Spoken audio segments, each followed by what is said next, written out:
रोशनी का कारवां। इस कार्यक्रम के प्रस्तुत करता है टेक महिंद्रा फाउंडेशन और स्कोर फाउंडेशन। ये है रोशनी, रोशनी, रोशनी का कारवां। रोशनी जो करती है अंधेरे को दूर, रोशनी जो लाती है दिल में नूर, रोशनी जो दिखाती है रास्ता। आई वे, ये है रोशनी का कारवां। सलीमा रजा एक बार फिर स्टूडियो में हाजिर है, आपके साथ, आपके लिए, आपका प्रोग्राम लेकर। आई वे, ये है रोशनी का कारवां। कहावत है, हिम्मते मर्दा मददे खुदा। जो व्यक्ति हिम्मत करता है, भगवान भी उसी की मदद करता है। मैं आपसे ये क्यों कह रही हूं? आइए ये इंटरव्यू सुनिए, आप खुद इस सच्चाई से परिचित हो जाएंगे। अंकित जिंदल बेंगलोर से हैं, फिलहाल दिल्ली यूनिवर्सिटी में FMS से MBA कर रहे हैं। आंखों में रेटिनाइटिस पिगमेंटोसा के कारण अंकित बहुत कम देख पाते हैं। दिल्ली आने से पहले लगभग 3 साल इन्होंने बेंगलोर में एक मल्टीनेशनल कंपनी में काम किया। अंकित से जॉर्ज इब्राहिम बातचीत कर रहे हैं।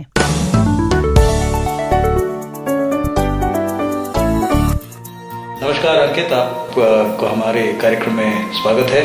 जी नमस्ते जॉर्ज। MBA आप कर रहे हैं और अक्सर माना जाता है कि दृष्टिहीन लोगों के लिए MBA मुश्किल कोर्स है, तो इसके लिए आपने क्या तैयारी किया और आपका अनुभव क्या रहा? जी, इसका एंट्रेंस एग्ज़ाम काफ़ी कॉम्पिटिटिव होता है। कुछ लगभग 3 लाख बच्चे एग्ज़ाम्स देते हैं और मेरे लिए दिक्कत ये थी कि जो मटेरियल्स था वो एक्सेसिबल फॉर्मेट में नहीं था। तो सारी बुक्स ऑनलाइन में नहीं होती थी फॉर्मेट में, या सॉफ्ट कॉपीज़ में नहीं होती थी। पर उसके लिए फिर मम्मी के साथ बैठ के थोड़ा पढ़ाई कर लेते थे। कुछ वेबसाइट्स हैं जहाँ पे बहुत ही ब्रीफ डिस्क्रिप्शंस रहते थे कुछ कॉन्सेप्ट्स के, तो वहाँ पे जाके थोड़ा प्रैक्टिस कर लेते थे। फिर कंसिस्टेंटली पढ़ाई करते रहे और फिर अपना एग्ज़ाम दे पाए। ये आपका जो एग्ज़ाम जो आपने लिखा जी, तो जाहिर है कि 2 घंटे में आपको करीब 150 क्वेश्चन आंसर करना पड़ता, टाइम के अंदर करना पड़ता। तो ये आपने खुद लिखा या कोई आपके साथ लिखा? जी हाँ, मैंने एक स्क्राइब की मदद ली थी। एग्जाम से पहले हमारे वीकली टेस्ट होते थे कोई कोचिंग इंस्टीट्यूट्स के, सो हर वीक में अपने स्क्राइब को लेके जाता था और उसके साथ प्रैक्टिस करता था। सो वो लोग काफ़ी हद तक प्रिपेयर्ड थे। तो एंट्रेंस एग्जाम के बाद जाहिर है कि आपको ग्रुप डिस्कशन, इंटरव्यूज वगैरह भी हुआ होगा, तो आपका दृष्टिहीन होने से कुछ फर्क हुआ या it was normal and there was no problem? Generally मेरे को तो कोई प्रॉब्लम नहीं हुई थी। इंटरव्यू भी काफ़ी स्विफ्टली चला गया था। कुछ डाउट्स थे, कुछ सवाल थे जो प्रोफेसर और फैकल्टीज़ ने जगह जगह पे पूछे थे कि आप किस तरह से मैनेज करेंगे और क्या आपको दिक्कतें हो सकती है या वो सवाल होते हैं, और उन सवाल को अगर आप कन्विंसिंगली उनको आंसर कर दो तो दिक्कत नहीं आती। तो एडमिशन के बाद जो आपने अभी करीब एक टर्म, अभी दूसरा टर्म अभी खत्म हो गया, तो इस दौरान आपका अनुभव कैसा रहा? अनुभव काफ़ी इंटरेस्टिंग रहा। एक मिक्स बैग जैसे अपने बोलते हैं वैसा रहा। शुरुआत में थोड़ी दिक्कत थी लोगों को समझाने में या लोगों की समझ में थोड़ी दिक्कत रहती थी, पर over a period of time लोग भी थोड़े समझने लग जाते हैं आपको, आपकी दिक्कत को, तो वो भी ज़्यादा कोऑपरेटिव हो जाते हैं, फिर काफ़ी आसान हो जाता है। वैसे आप कंप्यूटर के साथ काम कैसे करते हैं? मैं कंप्यूटर पे स्क्रीन रीडिंग सॉफ्टवेयर होता है जॉस करके, सो मैं उसका यूज़ करता हूँ। उसी से मैं पिछले 3-4 साल से कंप्यूटर्स पे काम कर रहा हूँ। इनफैक्ट कब वो नहीं होता तो मुझे नहीं समझ में आता कि मैं आज क्या कर रहा होता। FMS ज्वाइन करने से पहले आप एक कंपनी में कार्यरत थे जी, तो ये कंपनी में आप क्या कर रहे थे? जी, मैं बैक एंड ऑपरेशंस का एक समझ लीजिए टीम लीडर लेवल पे था। कुछ 18 प्रोसेसेस मेरे अंडर में थे और 15 लोग मेरे को रिपोर्ट करते थे। सो उनके साथ वो पूरे तालमेल बैठाता था, वो पूरा प्रोसेस मैनेज करता था। इससे पहले आप कहीं और काम किया था या? मैंने यहाँ पे as a entry level executive join किया था मैंने, और कुछ 1.5 साल में मेरे को 2 प्रमोशंस मिले एंड फिर मेरे को सब्जेक्ट मैटर एक्सपर्ट जैसे हम लोग बोलते हैं हमारे इंडस्ट्री में, वो बना दिया गया था। उस वक्त तो आपका दृष्टिहीन होना, वो आपका एम्प्लॉयर्स को कोई प्रॉब्लम नहीं था? कंपनी को वैसे कोई प्रॉब्लम नहीं था, वैसे उन्होंने काफ़ी सारे प्रोएक्टिव इनिशिएटिव्स लिए हुए हैं। बट देन एक नया अनुभव था उनके लिए कि एक दृष्टिहीन या विजुअली इम्पेयर्ड बंदे को लेना। सो मेरे को जब लिया था इन्होंने तो काफ़ी सारे क्वेश्चंस थे कि किस तरह से बंदा करेगा और क्या करेगा। सो जब मैंने उधर ज्वाइन किया तो कुछ टाइम में उनको भी विश्वास हो गया कि बंदे कर सकते हैं। आप अभी MBA कर रहे हैं और आपने इस कंपनी में भी कुछ साल काम किया जी। जाहिर है कि दूसरे लोगों के साथ आपको उठना बैठना हुआ जी, तो दूसरे समाज के लोगों के साथ रिलेशनशिप क्या था? अपने प्रोफेशनल लेवल पे तो प्रोफेशनल रहते ही थे, बट ऑफ द ऑर्गेनाइजेशन तो काफ़ी अच्छा हमारा रैपो बन जाता था। आप देख लीजिए, अभी भी मेरे टीम से लोग, मेरे मैनेजर्स, मेरे colleagues, they keep calling me and they keep telling me कि अच्छा अंकित आज हमारे साथ ये हुआ, या हमें ये अवार्ड मिला, या मेरा मैनेजर आज भी मेरे को फ़ोन करके डिस्कस करेंगे कि क्या अंकित आज ये प्रॉब्लम है, how do I go about doing it. So काफ़ी अच्छा लगता है कि रिलेशन एक ऑफिस तक ही नहीं था एंड उसके बियॉन्ड भी था। आपका जो दृष्टिहीनता है वो आपने कहा करीब 13 साल की उम्र से आपको तकलीफ है जी। तो शुरू में स्कूल में कैसा लगता था आपको? दिक्कत तो थोड़ी होती थी कि क्लास ब्लैक बोर्ड कम दिखाई पड़ता था, तो दोस्तों की मदद लेते थे। उस वक्त इतना समझ नहीं थी, ना उनको थी ना मुझे थी कि क्या हो रहा है। तो एक बार वो डाउट रहता है, बट फिर उसके साथ ये है कि एक एक्सेप्टेंस आ जाती है। अगर आप उनको स्पष्ट तरीके से बता दो कि क्या दिक्कत है, सो वो लोग भी ज़्यादा कोऑपरेट करने लग जाते हैं। कोई ऐसा व्यक्ति है जो आपको प्रेरित करता है, मोटिवेट करता है? प्रेरणा तो मम्मी पापा और मोटिवेट तो बहुत करते हैं। उसके अलावा मेरे साथ तो यही है कि जहाँ से मेरे को कुछ सीखने मिले या किसी के अंदर कुछ अच्छाई लगती तो मैं उनसे सबसे मोटिवेट होता हूँ, हर एक चीज़ से इंस्पिरेशन लेता हूँ और अपने आप से एक ही चीज़ बोलता हूँ कि आज जो मैं हूँ वो हूँ, बट इससे बेटर करना है। मैं अपने आप से कम्पीट करता हूँ। जी, जब भी आपको फ्री टाइम मिलता है तो आप क्या करते हैं? जी, मैं अपने दोस्तों के साथ मूवीज़ देखने जाता हूँ। मुझे हिंदी मूवीज़ देखने का बड़ा शौक है और उसके अलावा अपने दोस्तों के साथ, जैसे मैंने बताया कि मुझे खाने का बड़ा शौक है, सो कभी चांदनी चौक निकल गए, कभी कमला नगर निकल गए या कभी साउथ दिल्ली निकल गए।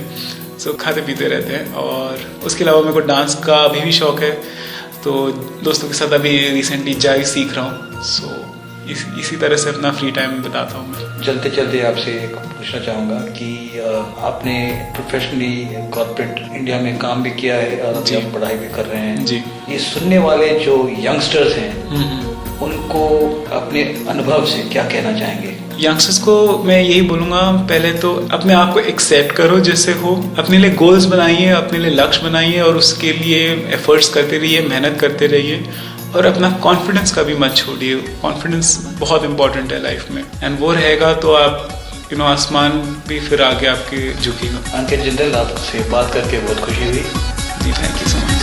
आँखों में है बिजलियाँ, सांसों में तूफान है, डर क्या है और हार क्या, हम इससे अनजान हैं।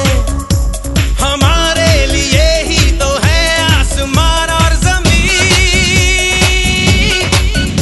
सितारे भी हम तोड़ लेंगे, हमें है यकीन। अंबर से है आगे हमारा ठिकाना, हम है नए अंदाज क्यों हो पुराना। अधिक जानकारी के लिए हमारे आईवे हेल्प डेस्क 011-460-70-380 पर सोमवार से शुक्रवार के बीच सुबह 11 बजे से शाम 5 बजे तक हमें कॉल कर सकते हैं या हमारी वेबसाइट www.ive.org पर विजिट कर सकते हैं। ये थे अंकित जिंदल जो अपने नेवर से डाई एटीट्यूड यानी कि हार न मानने के जज्बे के साथ ही आगे और आगे बढ़ रहे हैं। ऐसे ही बुलंद हौसले की एक और झलक हमने पाई रविकांत में, जिनसे हम अपने सेक्शन सलाम जिंदगी में बातचीत कर रहे हैं। एक ग्रामीण और गरीब परिवार में पला बढ़ा ये नवयुवक 10 साल की उम्र में अपनी दृष्टि खो बैठा था। रविकांत बिहार के एक छोटे से गांव से हैं। अपनी सूझबूझ और इच्छा शक्ति से सारी दुविधाओं का सामना करके खुद अपने दम पर आज ग्रेजुएशन कर रहे हैं। हमारे साथी प्रणय गड़ोदिया ने टेलीफोन पर उनसे बातचीत की। हाँ, हेलो, रविकांत, प्रणय बोल रहा हूँ आईवे से। कैसे हो? बढ़िया सर। रविकांत, सलाम जिंदगी में आज हमें बताओ कि जब तुम दृष्टिहीन हुए तो उसके बाद तुम्हारी गांव में पढ़ाई कैसे चली? एक्चुअली ये हुआ सर कि मैं जब ब्लाइंड हुआ उसके बाद मैं 1-1.5 साल तक वो गांव पे ही बैठ गया। लोग जानते नहीं थे कि इन लोग कैसे पढ़ते हैं, हम भी नहीं जानते थे, हमारे घर वाले भी नहीं जानते थे कि इन लोग कैसे पढ़ते हैं। लेकिन गांव में एक भैया है, उन्होंने मेरे को बताया था कि हाँ तुम लोग भी पढ़ सकते हो। मैं भी फिर पढ़ाई स्टार्ट किया और उस टाइम मैं भाई बहनों को कहता था जैसे बुक है रीडिंग करो, उसे मैं सुनता था। पर पढ़ाई करने के लिए रवि तुम्हें प्रेरणा कहाँ से मिली? मैं वहाँ गया पटना ब्लाइंड स्कूल में, लोगों को मैंने सुना कि हाँ टीचर बन गए हैं, लेक्चरर बने हुए हैं, ब्लाइंड लोग अच्छा कर सकते हैं, अच्छा कर रहे हैं। मैंने सोचा कि मैं भी तो कर सकता हूँ, मैं भी फिर पढ़ाई स्टार्ट किया। Very good. तो रवि, स्कूल में रिजल्ट कैसा रहता था फिर? जब आया था मैं first time Patna blind school में सर, तो मैं सोचता था यार मेरा तो सबसे लास्ट पोजीशन रहेगा, लेकिन मैंने जब पढ़ा तो उसके बाद मैं टॉप कर गया क्लास में। That's great. और 10th में कैसे परसेंटेज बने तुम्हारे? 10th में मेरा 59.2% बना था। और ये कहाँ से था? बिहार बोर्ड। और 12th में कैसा रहा रविकांत? फिर करने के बाद मैं यही सोच रहा था कि मैं 11th 12th कैसे करूंगा, क्योंकि हमारे आसपास या पटना में कोई ऐसा 11th 12th का फ्री ऑफ कॉस्ट में एजुकेशन प्रोवाइड कराए, इस तरह का कोई ऐसा इंस्टीट्यूशन नहीं था। उसके बाद मैं दिल्ली आया 11th 12th करने के लिए। तो दिल्ली में 12th में परसेंटेज कितने बने? मेरा 12th में 81.6% बना। That's very good.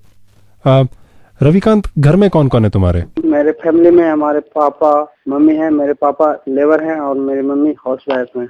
तो इन मुश्किल हालात में रविकांत तुम्हें घर से क्या सपोर्ट मिलता है? मम्मी को मैं बहुत वो करता हूँ। मम्मी नॉन एजुकेटेड होते हुए भी मेरे को काफी इनकरेज किया। अभी भी जब मैं बोलता हूँ कि मम्मी मैं छोड़ रहा हूँ पढ़ाई, में जा रहा हूँ कुछ काम करने कंपनी में, तो मम्मी को कह दिया कि नहीं तुम पढ़ो, जितना पढ़ना है पढ़ो, तुम अपने फ्यूचर को खराब मत करो, मेरा छोड़ दो, जैसे चल रहा है वैसे रहने दो।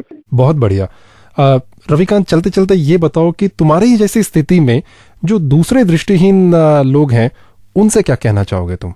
हमें दृष्टिहीनता को अपने मन से निकाल देना चाहिए और उन लोगों से प्रेरणा लेनी चाहिए जो दृष्टिहीनता को होते हुए भी आगे बढ़े हैं और काफी ऊंचे ओहदे पर पहुंचकर देश का और अपने परिवार का नाम ऊंचा किए, रोशन किए।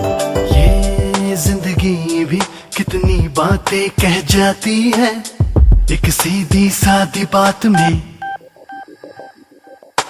ये जिंदगी भी क्यों इतने ख्वाब सजाती है हर सोनी सोनी रात में। ख्वाबों में कोई अरमा है, पूछो दिल से अरमा क्या है। मुश्किल है या वो आसान है, सुन लो दिल तो ये कहता है छूने है। और दोस्तों, अब आ गया वो वक्त, कौन सा? जी हाँ, आज के एपिसोड के सवाल का। हमारा आज का एपिसोड है 130 यानी कि 130। तो हमारा आज का सवाल है, भारत के प्रसिद्ध business school Indian institute of management यानी कि IIM में विकलांग छात्रों के लिए कितने प्रतिशत सीटें आरक्षित हैं? आपका पहला ऑप्शन है A 1%, B 3% और C 10%। आप SMS या ईमेल के जरिए अपना जवाब 3 दिनों में हमें भेज सकते हैं। SMS या ईमेल करने के लिए सबसे पहले लिखें VB, फिर आज का एपिसोड नंबर और आपका जवाब अपने नाम और पते के साथ। हमारा ईमेल आईडी है radio@iway.org यानी radio@EYEWAY.org। और SMS के लिए हमारा नंबर है 09968329329 यानी 9968329329। हर सप्ताह आपके साथ मिल बैठकर बातचीत करने में कितना आनंद आता है मुझे। इसीलिए आपसे इजाजत तो ले रही हूँ, लेकिन जल्दी मिलने के वादे के साथ। तो दीजिए इजाजत सलीमा रजा को। ये है रोशनी का कारवां। इस कार्यक्रम के प्रस्तुतकर्ता थे टेक महिंद्रा फाउंडेशन और स्कोर फाउंडेशन।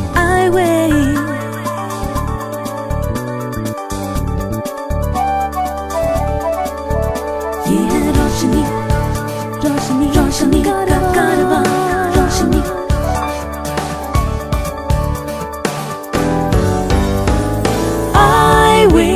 ये है रोशनी का